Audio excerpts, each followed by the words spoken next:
El amor de una madre es puro, incondicional y trasciende todas las barreras. Por eso no hay nada más espeluznante que saber que algunas madres son capaces de cometer las más terribles atrocidades en contra de sus propios hijos. El siguiente caso tiene una historia extraña e inquietante que involucra canibalismo, abuso infantil, robo de identidad y cultos religiosos.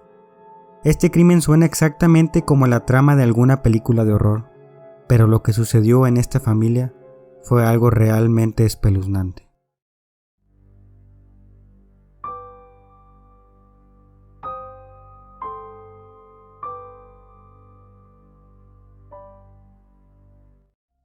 Klara Mawerova nació en 1975 en Kurim, un pueblo situado en la República Checa, cuyo territorio anteriormente era conocido como Checoslovaquia.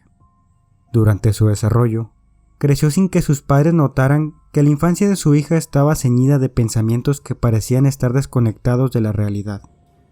Pocos años más tarde, nacería su hermana pequeña Katerina. Ya desde muy jóvenes, ambas presentaban pensamientos inclinados hacia el misticismo. Entre ellas planeaban sucesos a futuro en donde harían algo muy grande al ser enviadas divinas y cumplir la misión que Dios les había encomendado. Klara pensaba que era la elegida para realizar importantes actos en la tierra. Su hermana tenía también ese pensamiento obcecado en lo divino, por lo que la retroalimentación entre ellas era más que evidente.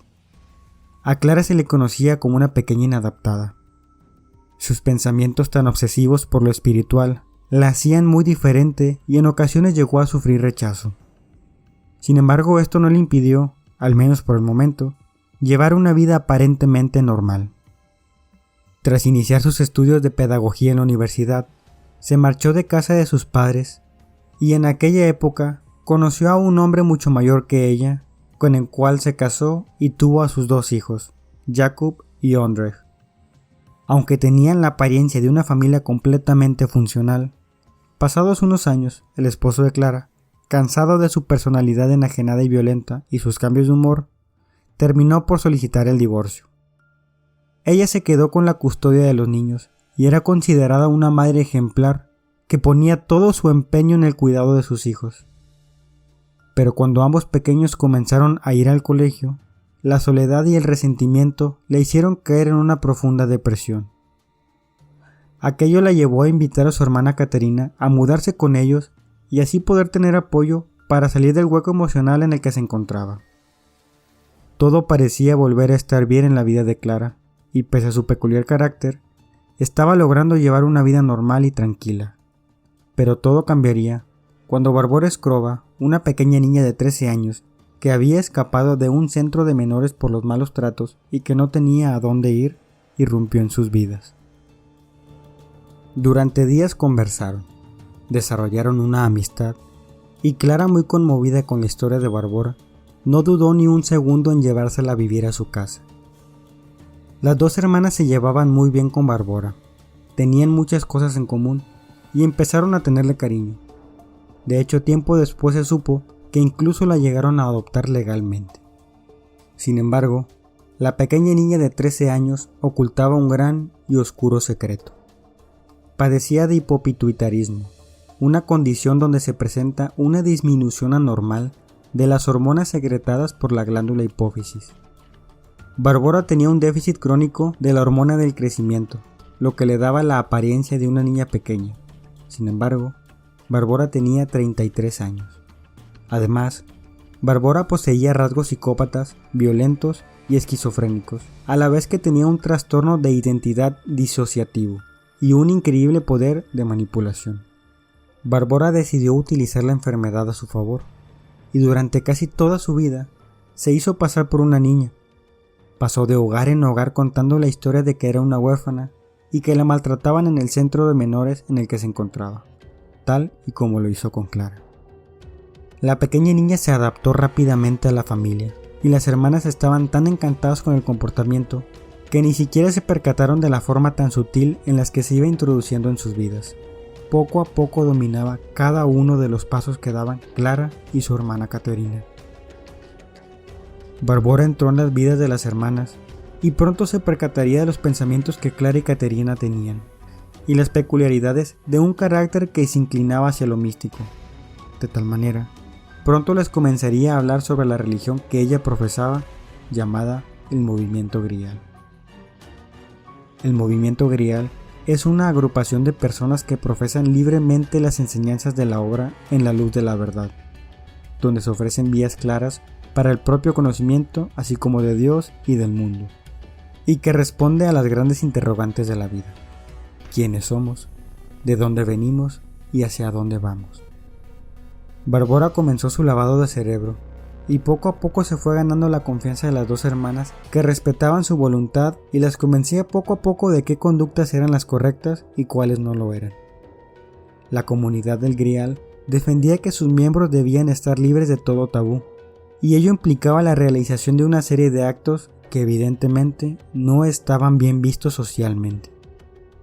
El incesto, el abuso, el homicidio o el canibalismo eran elementos de los que debían librarse y perder todo miedo de cometerlos, pues los pertenecientes a aquella religión debían sentirse libres y sin conductas que pudieran sentir represivas socialmente. Las palabras de Bárbara iban calando lentamente en el subconsciente de las hermanas, sobre todo en el de Clara, que poco a poco fue recibiendo una serie de mensajes por parte de Bárbara. Querían desencadenar una auténtica pesadilla dentro de su propia vivienda. Hasta la fecha, Clara había sido una buena madre y había dado todo por sus hijos. Pero ese comportamiento no era del agrado de Bárbara, y cuando vio la ocasión comenzó a criticarlo. Los celos hacia los pequeños se iban intensificando y la campaña contra ellos dio sus primeros frutos. Comenzó a manipular sutilmente a las hermanas, contándoles cientos de mentiras sobre los niños e incluso haciendo ella misma miles de travesuras para inculparlos. Además, Bárbara se hacía la víctima y decía que ellos la maltrataban, asegurándose así de que los castigos de su madre fueran severos. También le insistía a Clara en que los niños eran los culpables de que su esposo la hubiera dejado y que no merecían más que sufrir. Además, paralelamente a esto, el doctor, como era llamado el líder de aquella religión a la cual pertenecían, daba instrucciones a sus fieles únicamente vía mensaje de texto, pues nunca se dejaba ver ni mostrar nada que pudiera identificarle. Esos mensajes iban en apoyo a la esclavitud, el abuso sexual y la promiscuidad. Todo un cóctel en el que Clara y Caterina se verían sumergidas gracias a Bárbara y del que les iba a ser imposible escapar. Además, el mal carácter se acentuó y sus hijos comenzaron a recibir severos castigos a diario. Mas el comportamiento de los pequeños jamás terminaba por ser perfecto para ellas. La presunta mala conducta de sus dos hijos terminó por desesperarla. Bárbara se sintió dueña de la situación, pues ya se había percatado del dominio que poseía de la situación y de ambas hermanas. De tal manera, Bárbara sugirió una idea para evitar que los niños siguieran siendo un problema. Le aconsejó a las hermanas que construyeran una jaula de hierro para encerrar a los pequeños, pues era la única manera de tener a los niños controlados para llevar a cabo las misiones divinas que les tenían encomendadas. Ante la sugerencia, Clara y Caterina se pusieron manos a la obra y contactaron al herrero del pueblo, que nunca se imaginó que aquella jaula tendría un fin tan espeluznante. Bárbara seguía dando instrucciones a Clara, pues conocía del control absoluto que tenía sobre ella y lo aprovechaba para su propio beneficio. Además, Caterina siempre apoyaba cualquier movimiento. Es aquí cuando comenzó la tortura hacia los pequeños. Les provocaban heridas en brazos y piernas a causa de quemaduras con cigarrillos, golpes, latigazos e intentos de asfixia. Pero parecía que esto no era suficiente, pues también llegaron a provocarles descargas eléctricas a través de los barrotes de aquella jaula donde estaban encerrados completamente desnudos. Los pequeños dormían sin ningún tipo de colchón o manta que pudiera darles calor en las noches más frías. Tampoco tenían dónde realizar sus necesidades, por lo que no tenían más remedio que pasar el día y la noche sobre su orina y sus heces. Los bañaban con agua fría una vez a la semana y los alimentaban muy de vez en cuando a través de los barrotes. Además, si osaban llorar, recibían fuertes palizas. Sin embargo, todo iría peor, pues estos sucesos eran tan solo el comienzo de una verdadera tortura para los pequeños. Bárbara seguía dando instrucciones, y un día tuvo una idea que ella describió como increíble. El siguiente objetivo era sobrealimentar a los pequeños para que ganasen peso. Evidentemente, no era casualidad que Bárbara hubiese ideado aquel plan, pues con el paso del tiempo y con el aumento de peso de los pequeños haría desvelar el macabro secreto que ocultaba tras aquellas intenciones.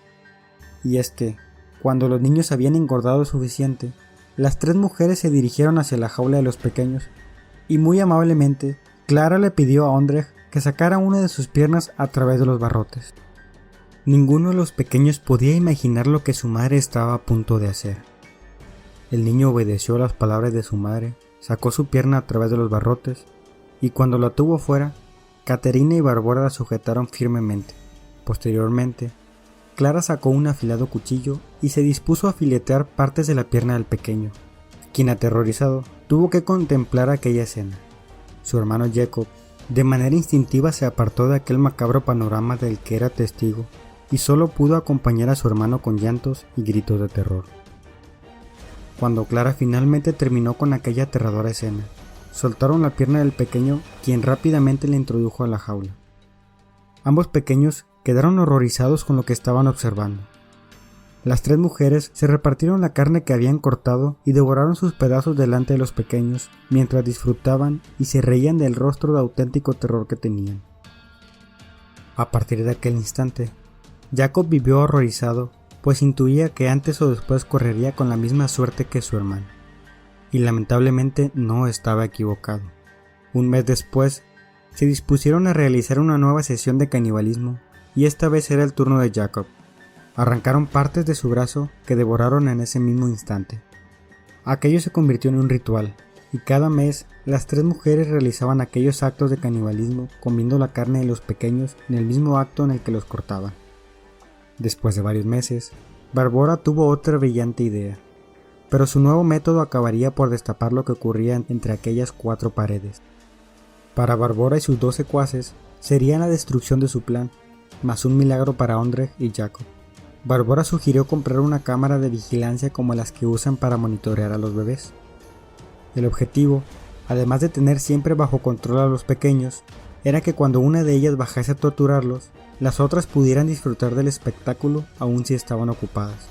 Sin embargo, esta nueva idea le duraría poco, y es que por casualidades de la vida ocurrió algo inesperado que haría saltar todas las alarmas a un nuevo vecino que recientemente se había mudado a la zona. Era un matrimonio joven que hacía poco tiempo habían tenido un bebé, y decidieron mudarse a un nuevo hogar. Casualmente, su nueva vivienda estaba justo al lado de la de Clara, pero evidentemente ignoraba todo lo que allí dentro estaba sucediendo, aunque todo esto no tardaría en cambiar. Aquel matrimonio se dispuso a colocar cámaras de vigilancia en la estancia de su pequeño bebé, para así poder vigilarlo desde otros puntos de la casa. Pero la sorpresa fue mayúscula cuando al conectar los aparatos no veían la habitación de su hijo, sino un extraño ritual de tortura de 3 mujeres con 2 pequeños encerrados en una jaula. Ante el horror, decidieron grabar aquellas imágenes y presentarlas a la policía. Los agentes irrumpieron en aquella vivienda el 10 de mayo de 2008. Las hermanas trataron de impedir que los policías cruzaran la puerta donde se encontraban los pequeños enjaulados. Ante la resistencia, las hermanas Magüerova fueron inmediatamente arrestadas. La policía logró entrar a la habitación donde estaban prisioneros aquellos 2 pequeños. Un intenso olor a orina, heces y sangre seca golpeó los rostros de aquellos agentes, y un suelo pegajoso por la cantidad de suciedad acumulada dejaban una terrorífica estampa que además era acompañada por los rostros de 2 pequeños completamente en shock. Los cuerpos de aquellos pequeños presentaban severas heridas expuestas. Justo al lado de la jaula se encontraba una niña sujetando un peluche entre sus manos. Al ver a los policías, corrió desesperadamente a los brazos de uno de ellos con lágrimas en los ojos, pues había sido torturada junto a sus hermanos por su madre y su tía. La aterrada niña se identificó como Anika y dijo ser hija adoptiva de Clara hacía unos meses. Los agentes no dudaron ni un segundo en su historia y la sacaron de aquel espeluznante cuarto, sin sospechar que se trataba de Bárbara. Engañando a los agentes, logró escapar de aquella escena e incluso huyó del país. Inmediatamente, los niños fueron trasladados al hospital para recibir los cuidados necesarios y poder recuperarse, pero lamentablemente solo uno de ellos sobrevivió. Clara y Katerina Maguerova fueron arrestadas y llevadas a juicio, pese a la insistencia de que la única responsable de todo aquello era Bárbara. Mientras tanto, esta seguía en paradero desconocido y la policía trataba de localizarla donde se encontraba para poder detenerla. Tardaron casi un año en averiguar dónde se encontraba Bárbara, pues esta viajó hasta Noruega y adoptó un aspecto masculino. Engordó varios kilos, se cortó el cabello muy corto, dijo llamarse Adam y tener 14 años. Pasó desapercibida durante meses, pues hasta un nuevo matrimonio decidió adoptarla creyéndose su historia. No obstante, unos meses más tarde, la policía checa encontró a Bárbara y la extraditó a República Checa, donde finalmente fue enjuiciada por sus crímenes. Las hermanas afirmaron que tanto Bárbara como los miembros del culto religioso les habían hecho un lavado de cerebro, y que ellas no tenían idea de lo que estaban haciendo, mientras que Bárbara aseguraba todo lo contrario. El veredicto se hizo público en el año 2009, y las condenas ridículas e injustamente cortas salieron a la luz. El Tribunal Superior condenó a Clara Maguerova a 12 años de prisión, a su hermana Katerina Maguerova a 10 años, a Bárbara Skrova y otros 3 miembros de la secta fueron condenados a solo 5 años de prisión. Bárbara solicitó en el año 2011 la libertad condicional, que le fue concedida por buen comportamiento el 11 de febrero de 2012. Desde aquel momento, el paradero de Bárbara es completamente desconocido. Si te gustó el video, no olvides dejar tu like y suscribirte a mi canal. Nos vemos en un próximo video.